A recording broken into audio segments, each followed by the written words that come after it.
Every day wondered whether he could stand it any longer. And Tara Reade came out to say the man they tried to label the Messiah.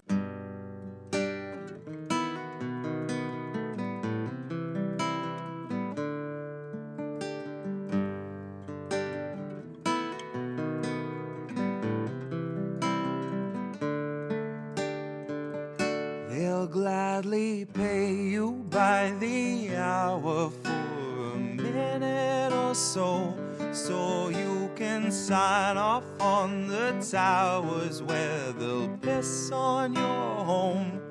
And if you feel like you're just powerless to answer them no, it's 'cause you are.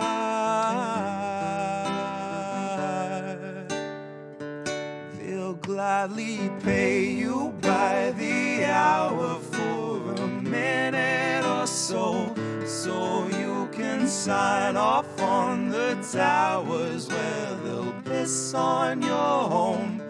And if you feel like you're just powerless to answer them no, it's 'cause you are. It's 'cause you are.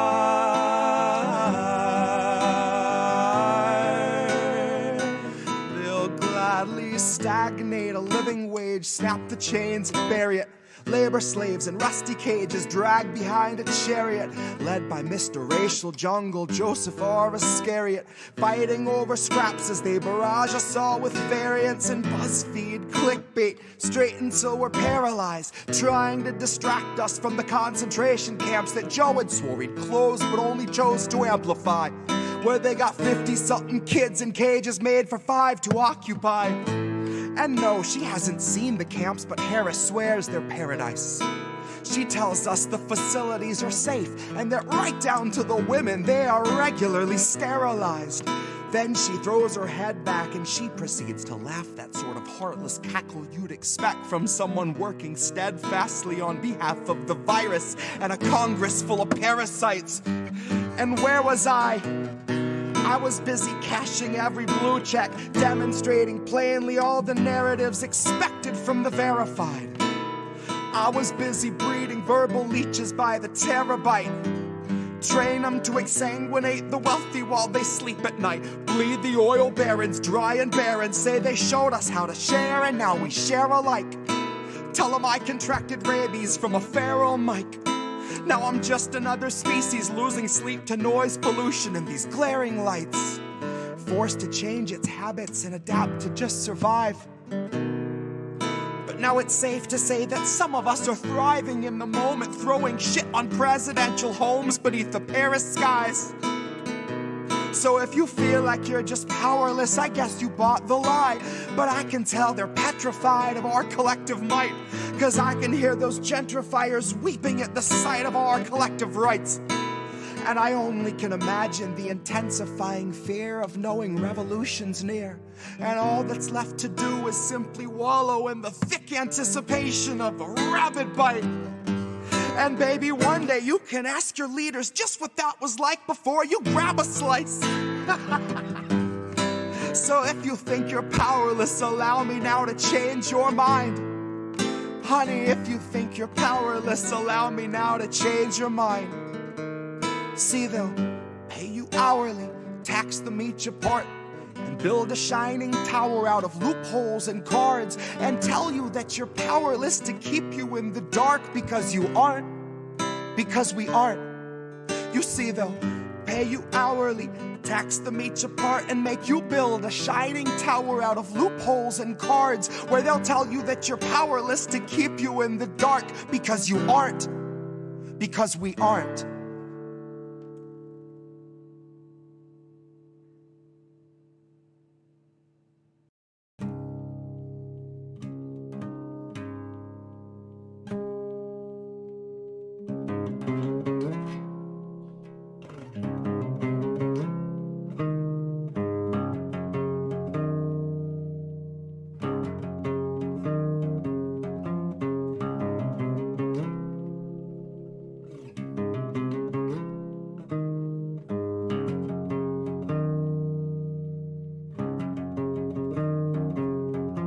Legend says that Hercules swept Cerberus right off his feet and effortlessly set him down softly as a songbird.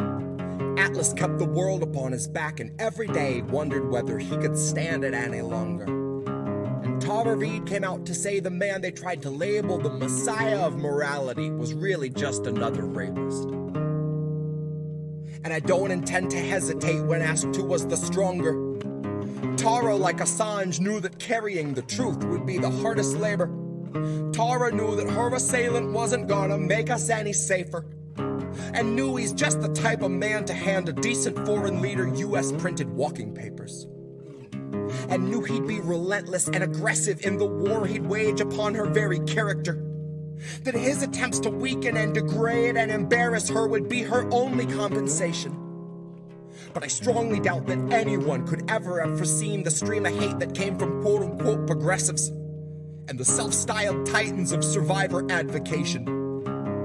So if you really think there's something to be gained out of sharing your pain with the world, you are sorely mistaken. The Biden team just dragged their feet addressing Tara's allegations. Until they had a decent list of smears, then they aired them out on every station. And it turns out no one wants to hear the truth of who they praised as being worthy of such bloated liberal celebration. That no one wants to really know the person they've so valiantly defended, even when it meant they had to gloat and shit all over someone braver than they'd be if given the occasion. Now cue the faceless comment squad invasion. Cue those fuckers crawling out the woodwork to come analyze the way you wore your hair and what you wear. Like your appearance waives your rights, or that somehow you're the reason for your situation. Somehow they've decided you should bear responsibility for what such monstrous men insist on doing. Somehow they're deluded by the empty, hypocritical, and useless fucking platitudes that bastard keeps on spewing. And I think it's very telling that the best of their excuses when they try to come and justify our president's abuses is a hearty butt Trump. In which case I'll remind you that you never saw the news attempt to sell us Donald Trump like he was morally upstanding or a decent human. But when Joe says something bigoted or ogles someone's little kid, CNN says, isn't this refreshing? Biden's like a mix of JFK and FDR with all the finer parts of Harry Truman. Christ, I know that they don't think that we're the brightest, but at least pretend we got a couple lumens. Ask yourself if you have ever questioned what they fed you, or do you just shut your eyes and then consume it? And now ask yourself if you ate every one of Biden's lies under guise of harm reduction and the promise of a slight improvement. And now imagine long ago that Biden chose to show you who he really was by traumatizing you for his amusement. Now imagine that you watched him touch a Bible with those filthy hands, and then assume the power of the highest seat in all the land, of knowing your attacker wields a global coalition born of 3-letter agencies who'll make a life's mission out of trying to discredit you through lies, damn lies, and collusion. Big tech is never gonna separate from our surveillance state. Fuck's sakes, they're just a breath away from total fusion. So there will come a time where even if you see the light, your voice will never reach the sky through all the bots and all the noise pollution. So trust us when we tell you that the masking of abuses is perhaps this country's oldest institution. And I know nothing nobler than facing it in honor of the truth when you know that the people holding power have been neutralizing truth since there was wet ink on the Constitution. So know that Tara's truth is something crucial to the movement. And if you see yourself a partner to the revolution, help this country see through all the baseless propaganda through the crux of Joe's illusions. And recognize that Tara Reade gave everything she had so she could tell us what the truth is. Recognize the decent thing to do when someone bears their soul and shows their bruises is not to ask for context or offer up your own solutions. Your job is just to listen with an honest mind and put yourself on Tara's side a moment so you understand the path she chooses. That there is no instant fame worth the dragging of your name. And if that's what you think, you've a lot to learn about the kind of facts the mob can handle and the kind that it refuses. You've a lot to learn about the news and all its many uses. Guess you've yet to learn the truth the news will serve as fruit from which they've squeezed out all the juices. And we all eat the husk and just pretend it's full of nutrients and isn't really useless. But the jaws of our ability to yield accountability are absolutely toothless. So don't you kid yourself that any lips are being loosened. They won't ever tell us where the bodies are or show us where the proof is. It's on you to recognize the lechery our president so regularly oozes. It's on you to muster up some honesty and ask yourself how Biden won your trust, but it's America that loses. Open up your eyes and learn to recognize the bruises. Open up your eyes and learn to recognize the bruises.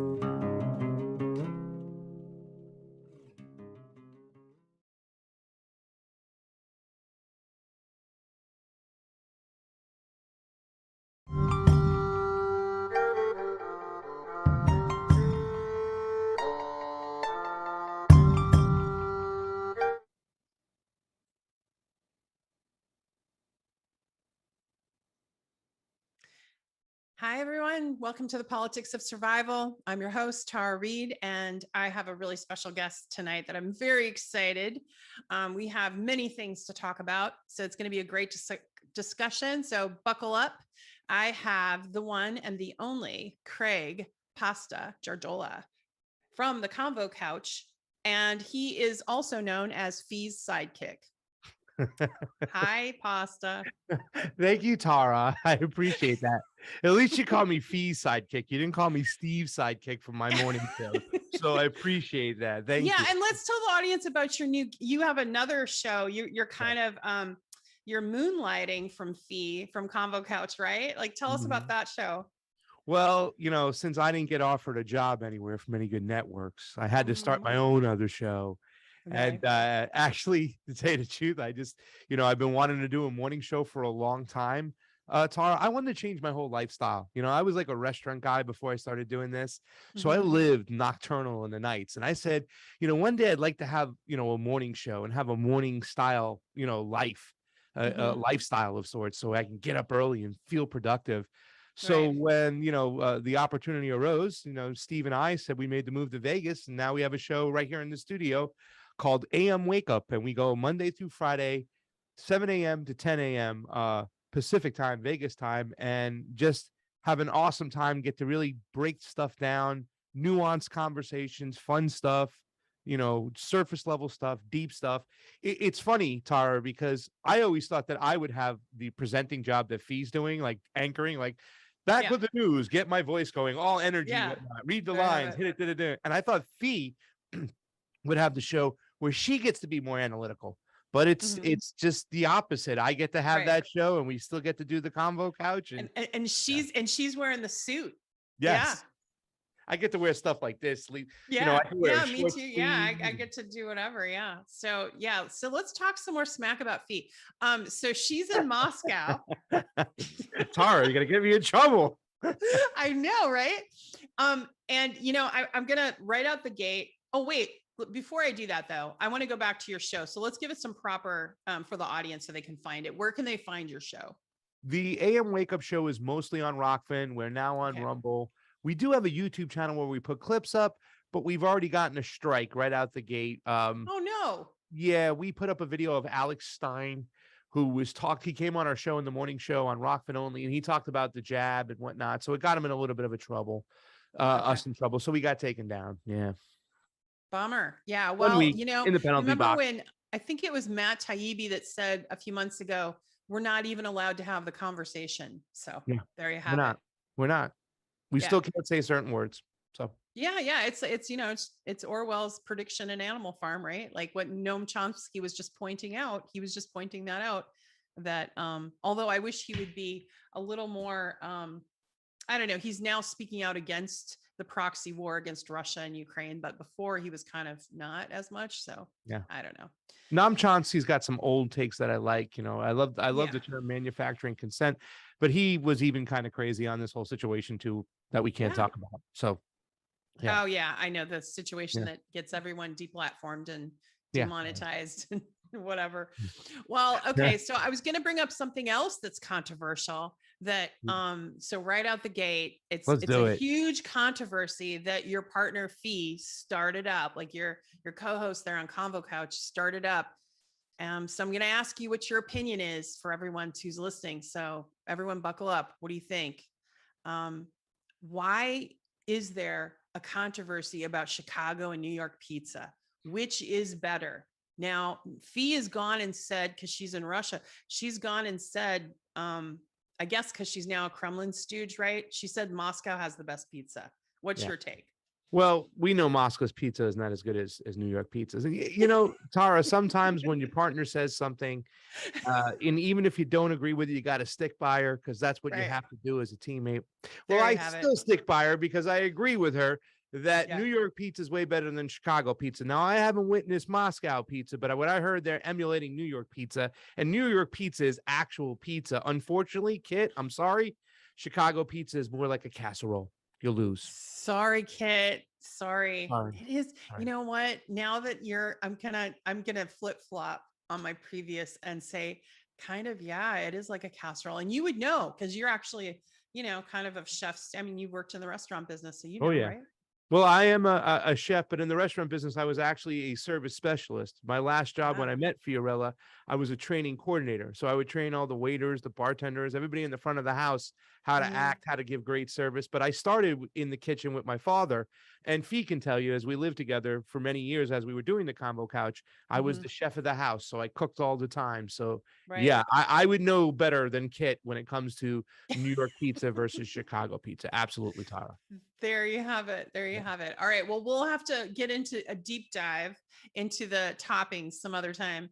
But so besides those controversies, though, I remember when I first connected with you all had me on your show, and Fee, I did a thing with Fee, and she was just so lovely. I didn't know her that well, but she really approached, what I went through and allowed me dignity. And, I really appreciated that from both of you. You both were really kind in the way and objective in the way you presented what I went through and me coming forward. So I just wanted to thank you for that. So on a serious note.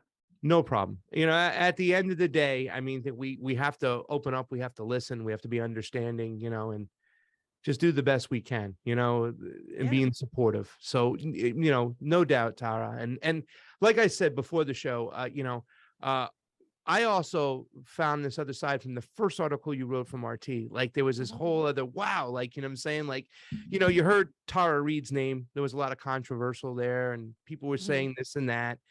But when I read your work, I looked at you completely different. I was like, holy cow, this is amazing and stuff. Like, I'm saying, I'm like, and that's something I think that we needed to kind of like lift up. Like, let's stop looking at this over here, and just labeling Tara for that. Let's look at her as the human being. Let's look at her as let's look at her work and also realize that that's a part of who she is as well. And I think you're shining with it. And that article was amazing, Well, thank you. Yeah. Thanks. It's nice, because I am a professional that went, I'm educated and went to law school. I did things and other things in my life. And it was nice to be seen as a whole person rather than just, the person that came forward about Joe Biden. But I wanted to come back to you because you kind of touched on it. You were in the restaurant business and then got into it. But because I love your political takes, and, I really like listening to you and your opinions, and also Fee. I love the Convo Couch and the guests that you have on. You just had Whitney Webb on, for example. But I wanted to ask you, what got you drawn in that direction, and how did you start? Maybe for some audience members that are kind of wanting to know how to delve into that. Well, first off, I encourage anybody who's got anything to say that wants to be a citizen journalist, and that's what it is, just somebody who's getting involved. Grab your camera, grab whatever, and get out there and just document stuff. If you got something to say, you want to, show a different point of view, you don't need permission from anybody. And I talk about that when it comes to the Convo Couch. Me and Fee didn't get permission from anybody. We found each other working in a restaurant business, stuck in that 9 to 5 kind of work. We had headshots and resumes. We were, actors on the side and the Hollywood grind, just trying to, for me, I was trying to get commercials to make some extra money, whatnot, to make a living, to go out there and do that stuff. And, I'd done plays since I was a kid. And, we had that kind of commonality. But we also had our voices and something to say. And it was during the Bernie Sanders campaign. And somebody had heard me at work, talking about Bernie, and they're like, you should talk to Fee, and then I met Fee, and I talked to Fee, and we had so many similarities. And, when we decided to start this whole thing, we just had a lot to say. We wanted to provide a place for grassroots candidates in the Democratic Party who were progressives, who were supposedly going in there to change the party. The squad and all those members, they weren't getting a lot of spotlights. They weren't getting interviews. They weren't breaking through. So we're like, okay, let's at least provide a platform where maybe they can do something. They can have an interview. They can cut it up. They can put it out there. And we also felt that the left was very naive when it came to foreign policy. So those were the two things. We had a background in acting. We had been to classes. We'd studied theory. You know what I'm saying? We'd done stage productions. You can probably go out there and find some pictures. So we said, why don't we present something? But we're going to do it a little bit nice. We just don't want to go in front of our camera in our living room, whatnot. Let's present something and let's give it a shot at a show. So we found this ad that said it was called LA Studios, creativestudios.com, where you can sign up. You can be a member for like $40 a month, and that would give you a discounted rate for any of your podcasts or your films, whatnot.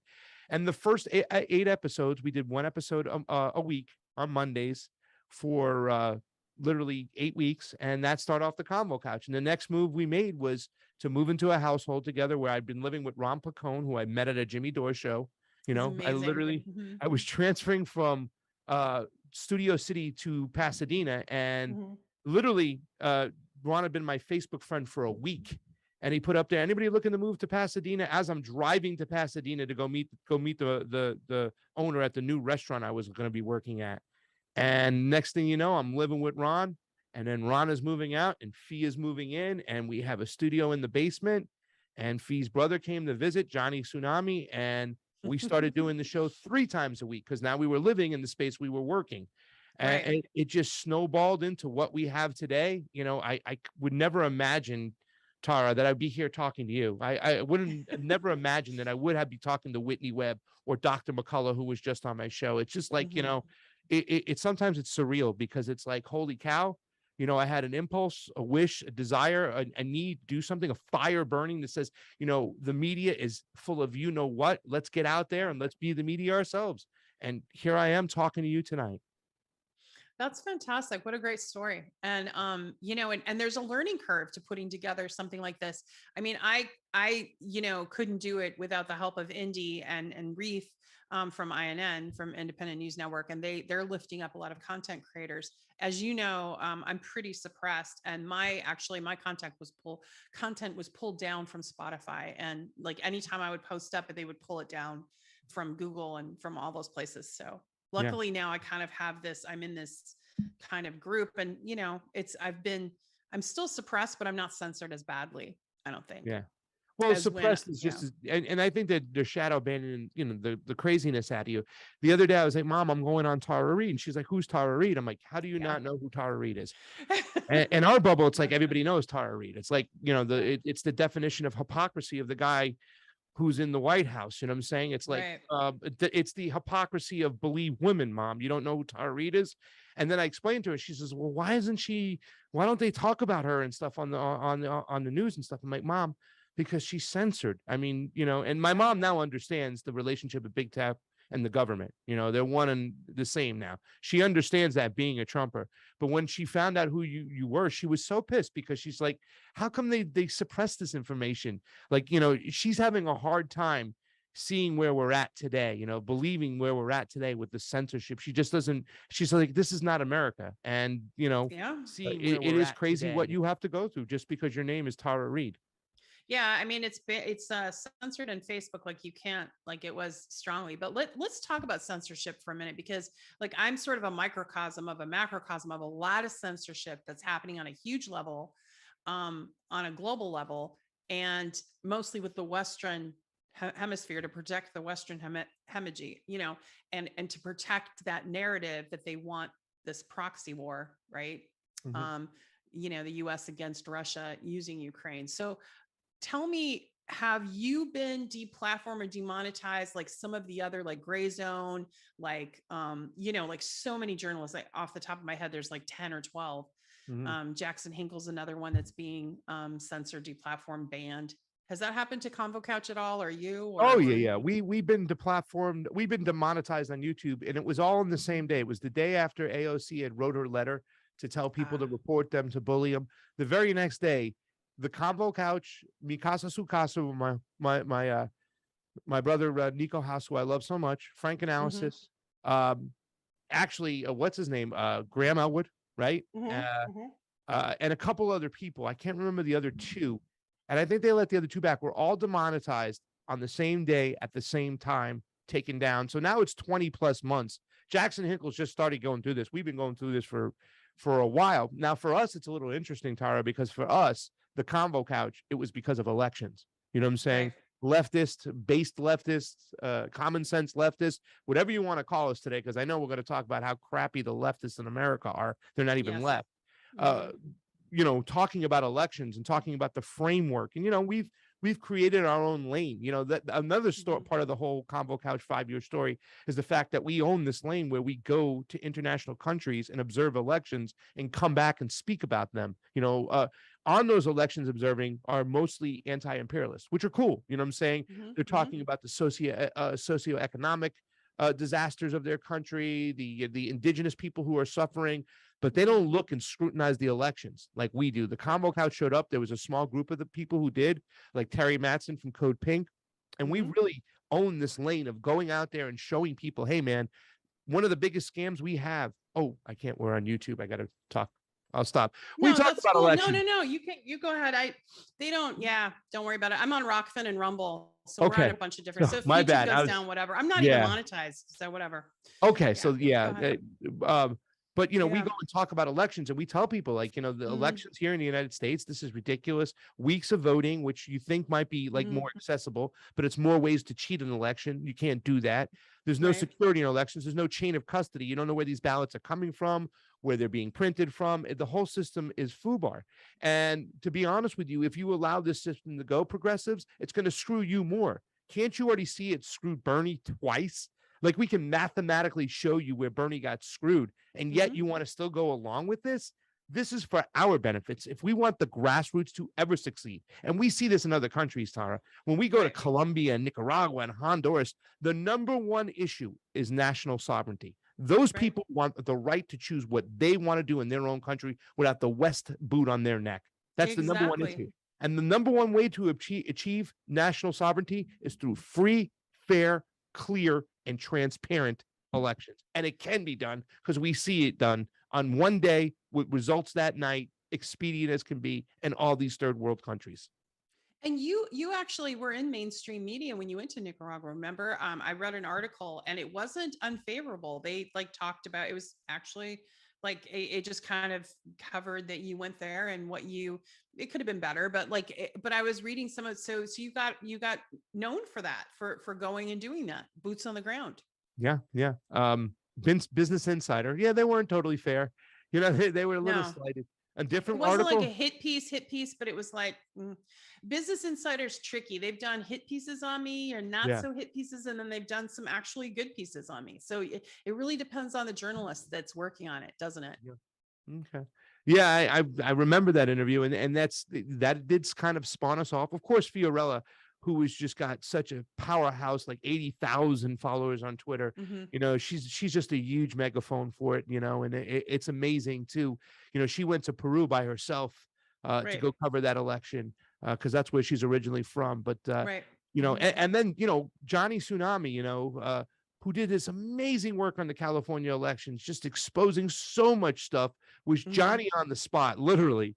With his camera, catching people, transporting what looked to be ballots by themselves. You know what I'm saying? He was just everywhere.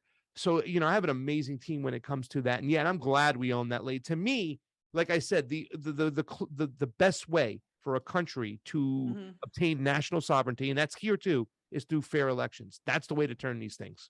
Yeah, and you know, the sideways way they were coming at you in that article was they were asking you who paid you and all that other stuff, and it wasn't relevant. You paid your own plane ticket, and that's Yeah. not relevant. You were trying to go there and observe, and you notice they don't do that with other journalists that go and try to objectively cover elections, right? They don't ask them who's paying them or Yeah, like no how they're shit. doing. Yeah, they don't do that, do they? Yeah, no, not at all. But that was the thing. Mhm. I mean, but see, that's the thing. I mean, when it comes Mhm. to, the situation of trying to compare that country, Nicaragua's election, Mhm. especially when it's a government that doesn't like Daniel Ortega, when it's a Right. Congress that just does not like him, where they're gonna, the Renson Act, right? I mean, it's out Mhm. there. This is Right. sanctions. This is cutting off. This is blockades. So of course they're going to go after and try to get a hit piece. And if that's your only angle, man, well, Yeah. who paid for your flight? And Yeah. oh my Yeah. God, they really they got me. They paid me off with those Nicaraguan lunches. Oh, you got me. Like, whoa. Yeah, yeah.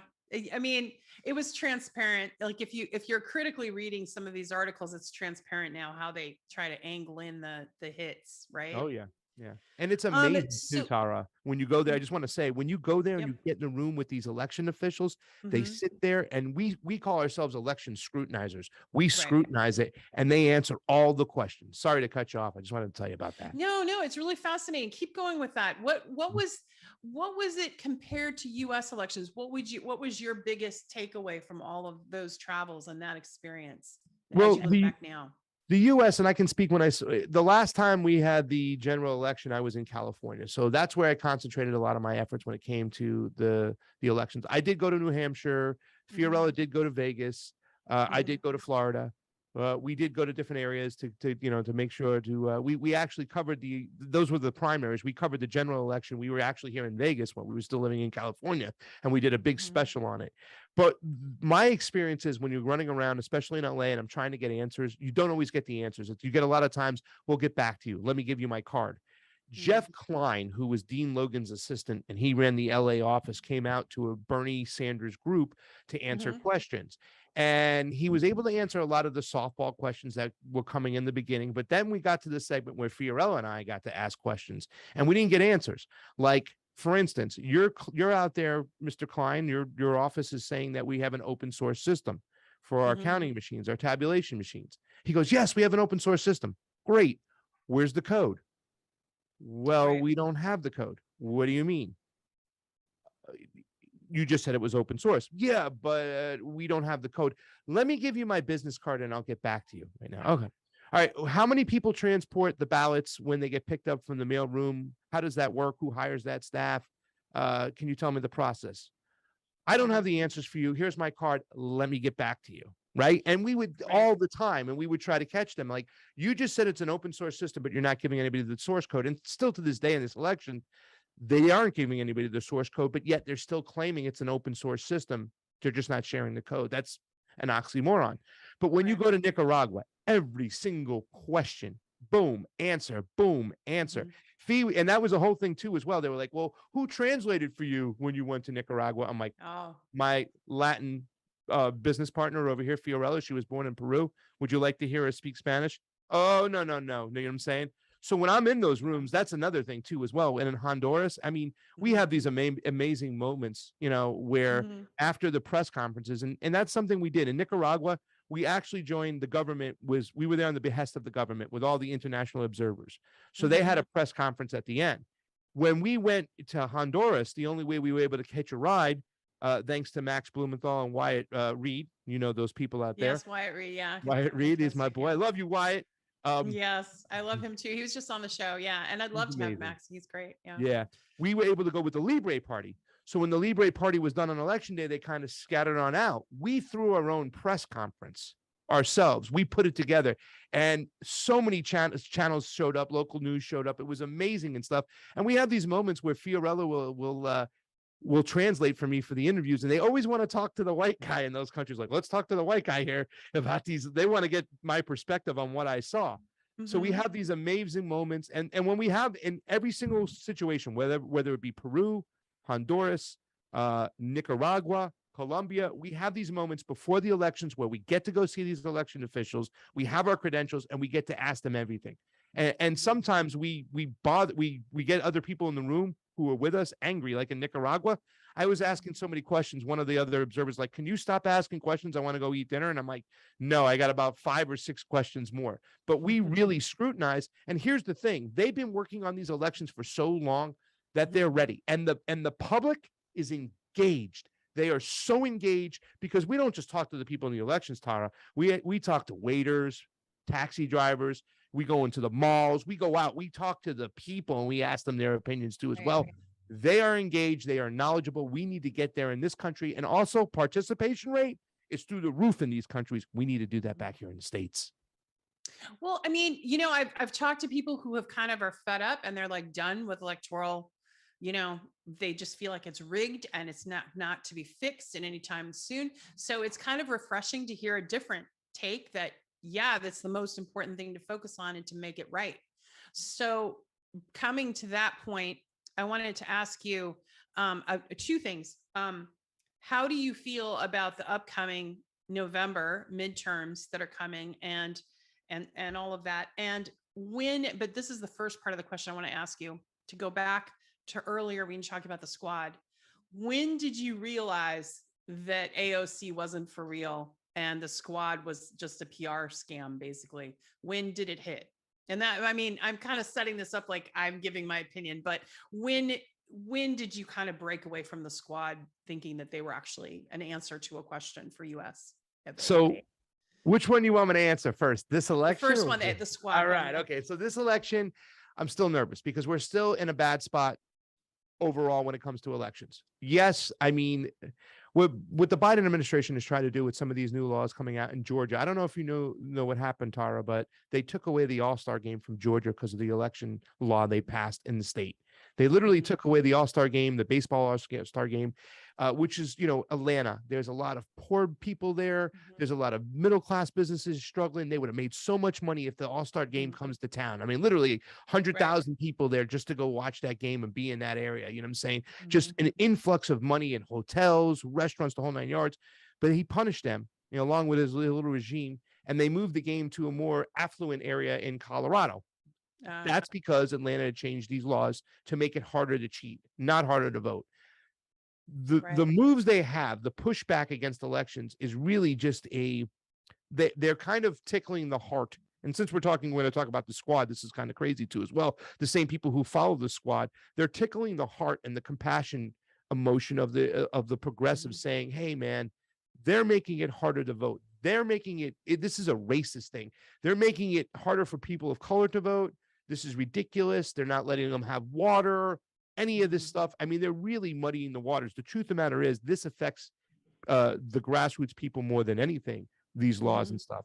They're not making it harder to vote. They're making it harder to cheat. And when it comes to an ID, for instance, this whole thing where the left says, we can't have ID. It's racist to ask for ID. It's hard for some people to get an ID. Well, they should do what we ask these people in these other countries. Make it easier to get an ID. And that's what they did in Georgia with this law. They made it easier to get an ID. Yeah.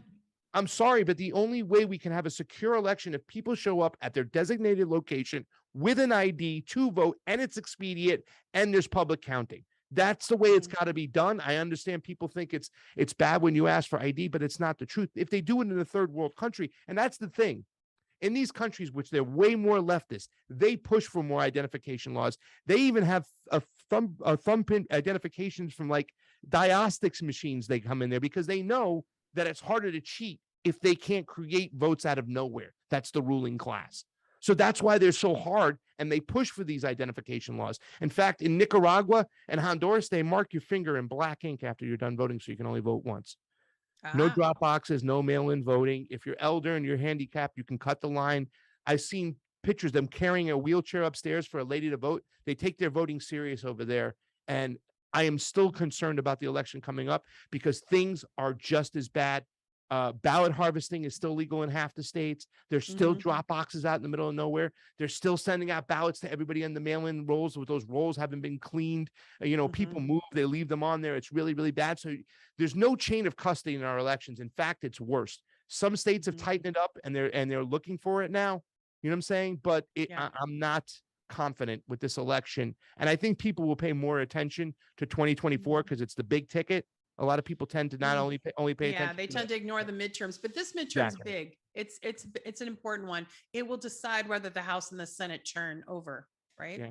Well, they're the same party to me, no matter what. No, they're the same party, but for me, Pasta, you know what? If the Republicans get in, what's going to happen with Biden, right? The first thing they're going to do, they're already talking about it. I think it was in the Hill today. They want congressional hearings, and that means an investigation. And I have been saying since day one, if they subpoena me, I will testify. So they need to, it takes one member of Congress to open that investigation. Yeah, but I wouldn't people count that on will come that. forward. Yeah. I wish, listen, I hope that happens. Really, to tell you, the truth, I hope that happens. But I'm just fearful, Tara, that they'll do what he did. That one hand will wash the other. We saw what Joe Biden did. That they won't do an investigation. They won't do an impeachment. They'll just back off and do whatever. Is that what you're saying? They won't. They're in cahoots with each other. So you know what I'm saying? McCarthy won't do what he needs to do. He won't call you. He'll make sure the deal was made. It wasn't Anita Hill. It was what's her name? With Clarence Thomas, who Biden, gave the softball, helped out his buddies, and what Clarence Thomas got in. So I mean, with Anita Hill, with Blasey Ford, that was a different thing. Completely different, completely different. Nobody can corroborate her story. Nobody can say that, she didn't know where she was and stuff. This is like, for you, it was totally different. You know exactly where you were, the time you were there. They can put you there. They have to look into it. I mean, that's just basic friggin' There's math. a report I made to the Senate. I mean, there were witnesses, and not only that, but there were witnesses in the office. So it's one thing to do a media hit, but if you put those people under oath and they're faced with a felony, they're going to break. They're going to tell the truth. They're going to say, okay, this happened. Some stuff happened, and I think there's other people too that come forward. But back to the election stuff, though, to the squad. Okay. You ready? Because I was all for AOC. I thought, oh my gosh, these people are going to make a difference. I did too. And then it came from watching shows like yours and other ones where my eyes started opening, and Force the Vote and all that happened and all the controversy around it. So do you want to talk a little bit about that awakening for you? I'm going to tell you. So I went to AOC's campaign headquarters about 2 months before the election, less than 2 months before the election, right? And she'd still not been really on the map. I'd seen her on Jimmy Dore. I like what I saw. My stepfather had passed away, and I went out to Long Island to go, do his eulogy and lay him to rest with my mother. I had one day in between, and I'm like, I'm going to go out to Queens. I'm going to go to a campaign headquarters. I know she's doing like an organizing thing, and I'm going to go, and literally at that time I was such a rookie. I didn't even I didn't have a battery charger, and my phone had very little power when I went there, but I was able to film a little bit of her meeting, you know what I'm saying, and meet her and talk to her. And I was there, it was awesome. And I was so impressed with her campaign, right? Like literally the people she had in charge, they were like, okay, so the people who speak Hindu come over here. The people who speak Spanish come over here. They had stuff on the boards. They had a plan. We're going to go out. This is how we're going to canvas. It was so organized. It was so well put together. It had a lot of young people running it. It was just impressive as can be. And I was there. I was like, cool. I made a couple contacts with a couple of the workers there. Election night comes around. One of the people I made a connection with is caught on film, really, really pissed off, angry, yelling. She had worked for AOC. Lauren Steiner goes walking in there with her camera. This is an independent journalist just filming it. And she catches this. And I was like, oh, crap, something's going on. So I make a call. I text, what's going on over there? What happened? She's like, it's like the DNC lawyers are all up in this place right now. Ooh. Some of the people that work for AOC didn't even get trained or bused or coming in from town. She's pretty much left them on the vine. So right there was a signal, like, uh-oh, something going on. There's dissensions in the ranks. They're complaining about DC lawyers. Oh no. So then we paid attention. We're like, all right, let's still approach this. We were hoping for this. This is why we started the Convo Couch. Now, grassroots activists, let's go. Let's change this Democratic Party from the inside out. Now I'm fooled to think it, right? Like, we're all fooled for that. We've been fooled once. Oh, I used to think that way too, but go on. Yeah. Can't fool me again. So then I was like, okay, I was very suspicious. And number one happens. It was actually Max Blumenthal, getting back to Max, when he was there in the halls of Congress asking people about the Venezuela situation. Like, what about Venezuela? Do you think we should be sanctioning them? Do you think we should be, a part of the blockade? What do you think about, what's going on in Venezuela? He got to her and she's like, I'm sorry, but I'll defer to the caucus leadership, she said. And I just like almost fell out of my seat. I was like, you'll defer to the caucus leadership? They're a bunch of warmongers. What do you mean? You're like, wait, this is Latin America over here. Hold on. This is where we're supposed to put you in there. So then I realized right off the bat, here we go again. Democratic Party sucking at foreign policy. All right. The second time, which really just was like, oh, no, you didn't, is that it was a hearing and it was about Cambridge Analytica. And AOC went there to question Zuckerberg and all these other people, pretty much Zuckerberg and a couple of executives from Facebook about what was going on. Now, I thought she was going to be in our corner as far as our information and our privacy and saying, how dare you claim that this is a leak? We know that you sold off this information, people's data, or how dare you should resign for letting that data leak. You know what I'm saying? But instead, she turned the hearing into, why aren't you censoring the opposition more? And I just was once again, fell out of my seat. I said, no way. And then it was one thing after the other. But those are the 1-2 things that really happened. It was the Max Blumenthal. I'll defer to the caucus leadership. And then the opportunity. And I knew, I'm like, oh, she's in line with big tech. She's in line with big tech. She did not go after. In fact, I hate that argument. And that's what the conservatives do when they get there when it comes to speech. They're just pissed off that we're not censoring China and Iran. Right. You know what I'm saying? They want to, that's the old school hardcore conservatives. I want to leave some of those other people out of there, but those people, and that's what goes on. Well, you even have Jake Sullivan, who's in the White House right now, who's always had his eye on China and ramping that up. So it comes from both sides. You're right. Same crazy guy, right? Jake Sullivan and whatnot. Victoria Nuland. These are the same psychopaths, the same warmongers, but that's the whole path. For Cori Bush, I carved out a special spot for Cori. I'm like, I like what I see from Cori. Let's go. Her last thing that she did with the Ukraine war, which she talked about all the bad and the negative things and then said, but I'm going to vote for it anyways. And, she'd already pushed forth a bill that was very questioning, like she was going after Josh Hawley and all these people who were questioning the elections. That bill that she put forth too as well was a very big eye opener. It's like, no, Cori, no. So, you see little things like that, then getting questioned by Franco when she goes and tries to make a little spectacle and sharing about kicking back the moratorium for, the evictions for people, which we now see a tsunami of evictions coming. Like the moratorium, like there was no rent forgiveness. It was just a little holding pattern. And they're trying to kind of capitalize on that. I mean, there's been so many things every single time they're ready to speak. This last time with the whole Ukraine thing, Tara, every single squad member voted for it. And it was just like, they all voted for end scene. It's brutal. Hey, real quick, let's check in with Indy. Indy, do we have some questions for Pasta and or just comments that you want to highlight? Oh man, well, first of all, chat is popping off, and this is great. There's so many people here. It's awesome.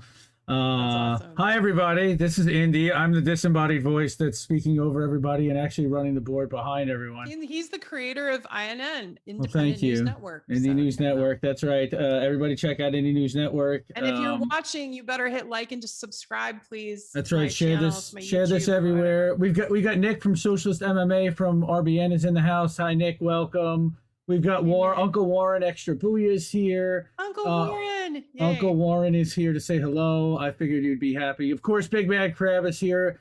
He's got his question. What's your favorite kind of pasta? Ooh. His guess is rotini. That's a good guess. I mean, it always depends on the sauce. You know what I'm saying? Like you have to match the sauce with the pasta. But traditionally, I like to tell you the truth, and I really was upset when Trader Joe's stopped selling it, the old school fusilli. There's Restaurant Fusilli, which is Little Springs. The old school Fusilli. Remember, Tara, the old school phone lines, like the long phone lines? That was the old school Fusilli. And my hair kind of does that too. Yeah. Like Fusilli Jerry. You got the Fusilli hair right there, right? Yeah. And we got, of course, Fusilli. Fee's here. Fee is here. And then we did have one. We were just talking smack about you. Hi, honey. Yeah. We were definitely doing Pizza Wars. Yanaumi man asked on INN, did Pasta used to be a conservative when he was younger? And I thought that'd be a really interesting question. Oh, okay. Quite the opposite. I was the other way. I was, I'm saying I was a bleeding heart liberal for quite some time. My first vote was Ross Perot, because I didn't want to vote for Clinton or who was he running against? Bush. What was Bush's big saying? Oh God, whatever. Oh, W Senior, right? George Herbert Walker Bush. He was running against Bill Clinton. And I just said, I'm going to be the odd man out here. I'm going to vote for the third party over there. And I did that. But for most of my life, bleeding heart liberal, leftist. I have more conservative views now than I've ever had, but I'm still considered a leftist libertarian is what I call myself. But, who's that? This is Che Guevara. He interrupts my live streams on a regular basis because he's ungovernable. And I just decided to hold him because he was going to knock down all the lights. So, but this is Che. He loves to come in, say hi. He came in and said, and you know what? Don Corder and I just sat, the RT correspondent, we found out he named his cat Fidel Castro. Yes. And I named him Che. So we have look how beautiful. Revolutionary cats.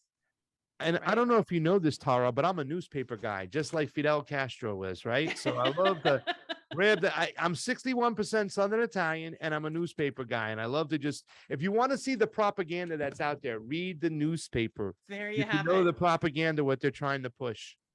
So speaking of Southern Italian, are you from Sicily or that's South Italy? Well, my mother, her roots, first of all, one of my grandparents were on my dad's side.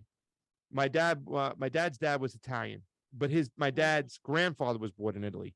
My mom's grandmother and grandfather were born in Italy. My mom's mom and dad were born in New York. So I'm still like fourth generation or third generation, whatever, to talk about that. But when I did give my blood to Ancestry.com to check, it was pretty much on point what I was told. My mother was from Sicily, and my father was from the Tuscan region, just a little bit north of Sicily on the southern part of Italy. So when it came back it's perfectly. Gorgeous. And yeah. I've never been. Me and my mom are supposed to go next year. So good. Yeah. It's gorgeous. Totally. Yeah, my mom lived in Malta, and which is an island off, like, people don't really know about Malta, but it's an island near I know in it's the that. Mediterranean as well. Yeah. I know exactly it's really where beautiful. It's at. Yeah. Their culinary is interesting because it's got a Middle Eastern flair with Italian with some other European. So it's like kind of an interesting mix. Oh. So nice. When you go there, you could have hummus with pesto. I don't know. So very, very cool. I have had hummus with pesto, but now that I'm a vegan, I got to make it the vegan pesto. So yeah. Well, I thought pesto was vegan. No, pesto has Parmesan cheese. Oh, so you got to use vegan. I have the basil garlic, so I never. Yeah, okay. So you want to hear a trick? Vegan now, huh? Yeah, I am. Here's the thing. I was vegan for over a year and a half, and then I went to Central America, and I broke down over there. I was like, damn, they put food in front of you. I was like, but when I came back, I kept up the bad habits for a couple months, and then I was just like, what am I doing?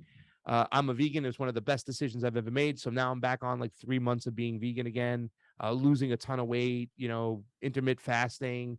Yeah. So, I mean, cooking a lot of vegan food. My roommate, Steve, and he's also the co-host. He's not a vegan, but he eats a lot of vegan food because I get to cook a lot of vegan food. So it's a cool thing. I love it. I really do. I love vegan food too. I love acai bowls. I don't know if you make those, but those are really, I got it in my freezer. I got a nice low sugar acai, and then I cut bananas, granola. I got a little chai pudding. I drizzle agave, and I always have blueberries on top of that because blueberries is a nice fruit. I love it. So I make those a lot, and I would get like bulk granola at Sprouts, so I get like different types of granola. Yeah, I love it.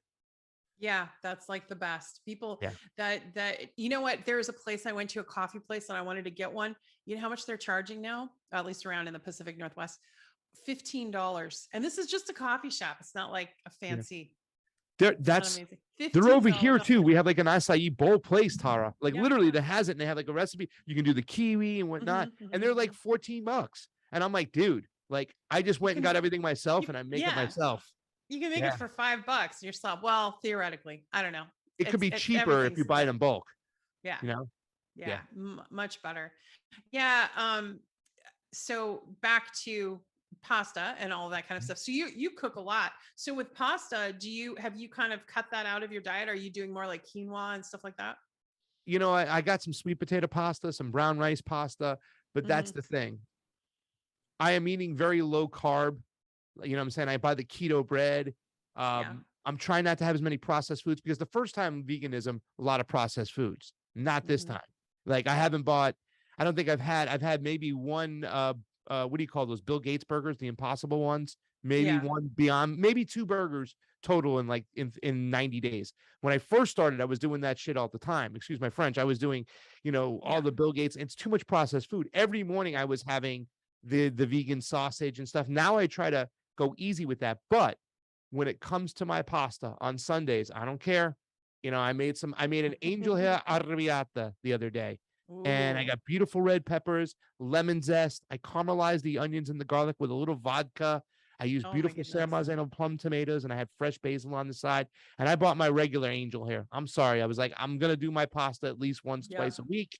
There's always some leftovers. So no, I haven't changed. I do a bolognese, a vegan bolognese, which I got down pat. I do use a little bit of the processed meat, but it's mostly vegetables. Like I cut up onions, garlic, carrots, rice, cauliflower, mushrooms, and I use beautiful tomatoes, and I just caramelize. Once again, it's all about the process when you're making pasta sauce. So if you know the process, then you got it right. So I still make bolognese. I make a rigatoni bolognese, which is another favorite of mine. I love rigatoni. That's another pasta I make. So I get to have my cake and eat it too when it comes to pasta. Well, that sounds amazing. Yeah, and your cooking sounds amazing too. Thank you. I've gotten into gardening again, which I kind of abandoned. Now I'm back into, and that's what fresh tomatoes. There's nothing like a fresh zucchini, all that stuff. When you get it from your garden, it's quite the feeling, isn't it? Yeah. So I wanted to come back around because we have a few minutes left, and I wanted to talk about Ukraine because that's a big topic on Convo Couch. Of course, Fee's living in Moscow now.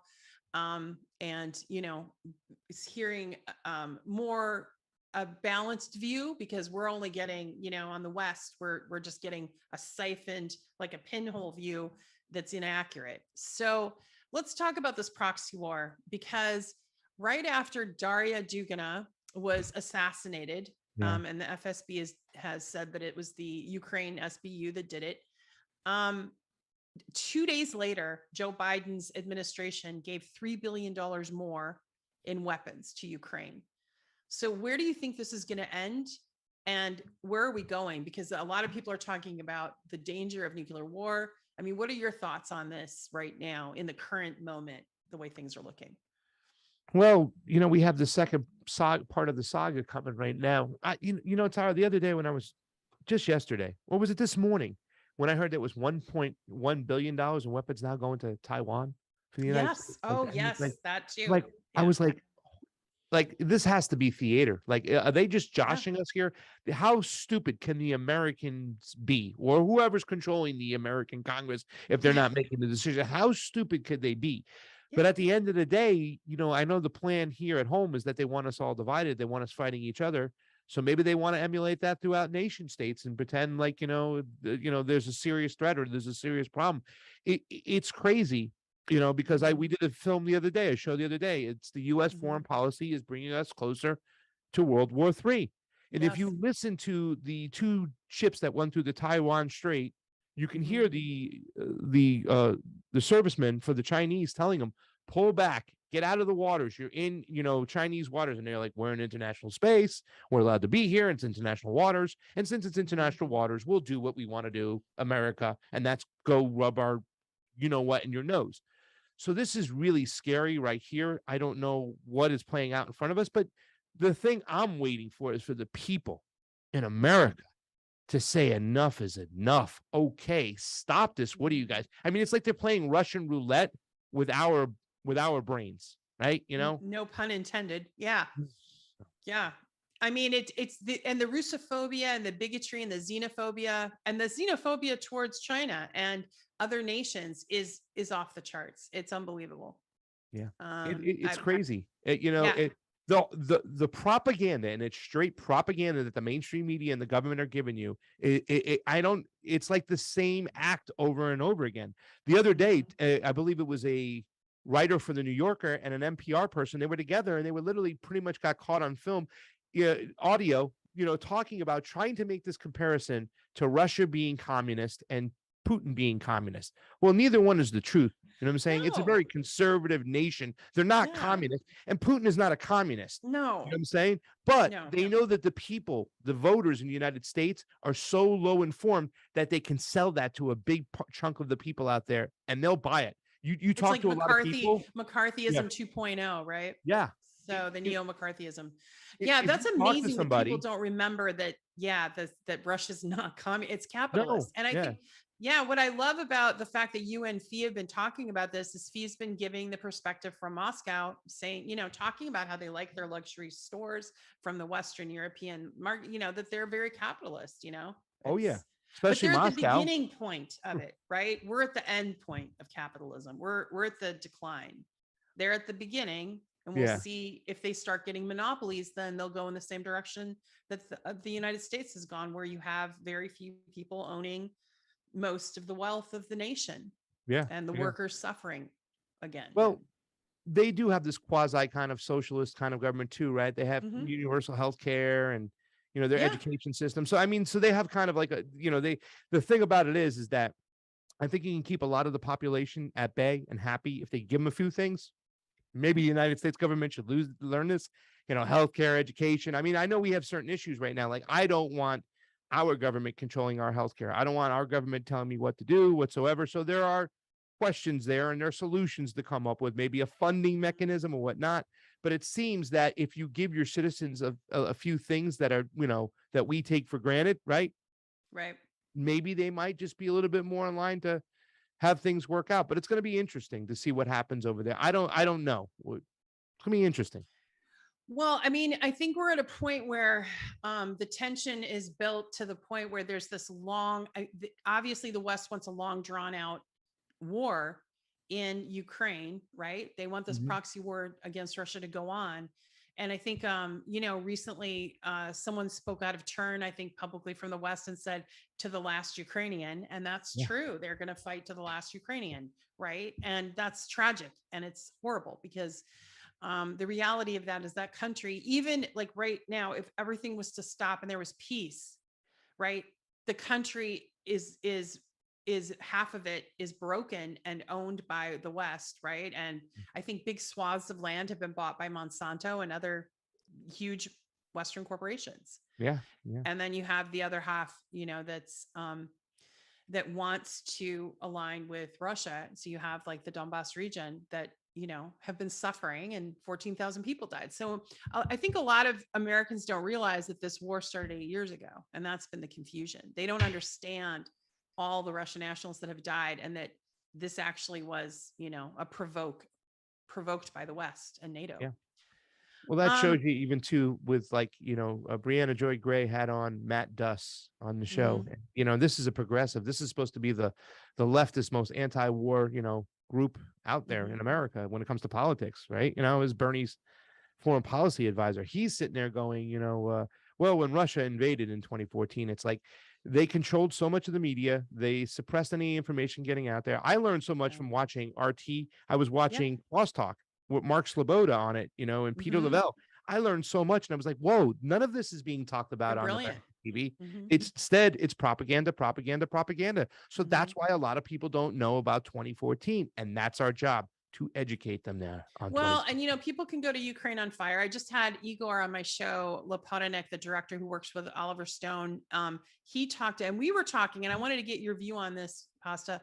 He was talking about, he got put on the kill list, on the Ukraine kill list. Yeah. That Roger Waters is now on. Oliver Stone's on it.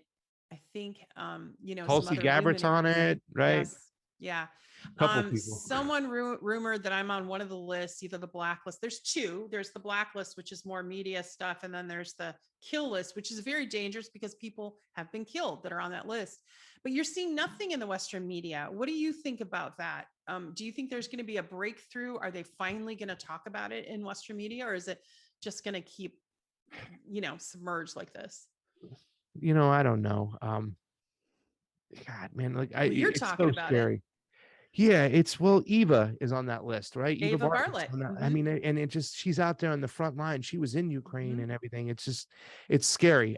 So I don't know. I mean, I sometimes I have this faith that we have this kind of great awakening where people are waking up and seeing things, but a lot of times I think for the most part, when it comes to foreign policy, it doesn't affect the people over here. So they sometimes have their head up there, what, and I don't know what it's going to take for them to get it out until they have a form of suffering where it really affects them. I still see a lot of this kind of ignorance towards what's going to happen over there. And it's going to take somebody that's of significance and important that people care about before something happens. And unfortunately, people don't care about people like us or Eva or Julian Assange, that's Right. still just the most ridiculous thing. Free Assange already. So, I mean, it's a shame, but I don't know. I hope that people would wake up to this, because this is disgusting. A kill list right now. It's terrible. They have a 13-year-old child on it. A 13-year-old girl from Ukraine is on that kill list. Did not know that. Yeah. She published something, and but what's obscene about it is that the website has been shut down by NATO or the West or whatever. But of course, they must be enabling it. The government must be endorsing it for it to happen. So it really is going to show how evil and psychopathic right now our leaders are. So let's go back to I want to talk about elections again before we close out. What do you see as far as your participation in observing elections? Do you have any projects coming up? Are you going to be going overseas or coming? What do you have going on? Well, on September 10th, which is about 12 days away from now, I will be speaking at an event in West Palm Beach, about 4 blocks away from Mar-a-Lago, at the Hilton. It's mostly a bunch of patriots, I'm saying, but there's a lot of independent people there. There's some leftists there like myself and Tim Canova who will be speaking. People like Mark Fincham, Lara Logan will be moderating it.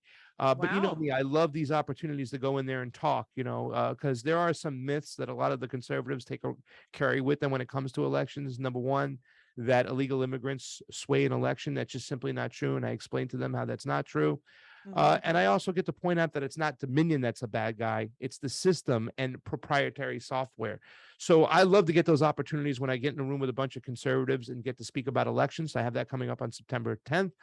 Then me and Fee at the end of the month, along with a nice group of delegations of people like Terry Mattson. Wyatt is supposed to be with us, hopefully, if he gets permission. I don't know if he's speaking out loud and I should be quiet. Dennis Ratutsiak, Camilla Escalante from Kasachwan News. We're supposed to meet up with all these people in a delegation in Brazil at the end of the month and observe their elections. And that's going to be very interesting too as well. So that's on the list. And then I'm going to be speaking in October 8th at a convention over here in the Westgate about crypto, and they're having me speak about crypto used in foreign countries. So they're going to let me speak a little bit about that. I'm going to speak about Julian Assange, who that was one of the first when the banks started locking down. Then one of the first people they locked up when they tried to cut off his money flow was Julian Assange. And what did he do? He turned to Bitcoin to help him out. And so I'm going to be talking about that in the convention on October the 8th over here in Las Vegas. So I got a very busy 2 months ahead of me, You do. That sounds fantastic. And going to the Bitcoin, that's really fascinating because we didn't touch on that, but and thank you for bringing up Julian Assange. He should be free. And absolutely, it's a travesty that the charges have not been dropped by the US for this Australian publisher and journalist. So I wanted to ask about the Bitcoin thing. There are places now where you can just use Bitcoin to purchase food, like in different countries right now. Who's mainly using it right now? As far as El Salvador is the place that is adopted as a main currency, equaling the dollar. In other words, they didn't get rid of the dollar, but they adopted Bitcoin as their standard money. And the thing about what they've done there is they've made it applicable to their citizens. So the remittance, which is the money that's sent back from the states, a lot of California money gets sent back to Honduras for their family. Well, Western Union used to take a big chunk of that. Now with Bitcoin, almost instantly, almost free. And it's been great. They've been Wow. saving a ton of money. And $100 that used to cost a family 50 for a person to send it back, $75. That to give to a family in Honduras, that's a lot of food for a family. That's a couple days of food right there, $75. Maybe 3-4 days for a whole family I'm talking about. So that makes a difference. So yes, I love what El Salvador is doing there. It sounds like you're doing some really fantastic things. And so how can our audience find you if they want to find you right now? What's they the can easiest way go to and find you? watch this video over here and share the dickens out of that. And you can catch me tonight on Tara Reade, but I'm always on the Convo couch. We're on Rockfin. We're on YouTube. And then AM Wake Up, which is my morning show. We have this awesome morning show. Steve Poikonen from Slow News Day is my co-host. It's 2 different personalities right there. So we are blessed and honored. We're so humble. We talk about it all the time to be able to wake up for people in the morning to just join us. That's AM Wake Up on Rockfin, Monday through Friday, 7 a.m. to 10 a.m. Pacific time. Check it out. AM Wake Up stands for Anarchy in the Morning, where we have rules, just no rulers. I love it. I love it. Well, thank you so much for coming on and joining. And I learned a lot, as I do when I watch you. And I love you and Fee together also on the Convo couch. Fee's a goddess. I just am so proud of her. She's like her, both your investigative journalism skills are very apparent. So it's really great. And, I want to learn more about the elections, and I want to learn more about Bitcoin. I'm kind of, ready to learn more about Bitcoin and decentralized, monetary systems. I'm really excited. I think a lot of the audience is too. Well, we'll have to talk about it. Yeah. So thank you for joining me, and come back again. And hopefully as we, venture out into the world, we can make it a better place. And, I think some of the things that you're doing are really action oriented and really cool. So thanks. Well, thank you so much. I appreciate I it. want that recipe for the angel hair with the pesto and stuff. The arrabbiata. I will give it to you. All right. And on that note, there you have it.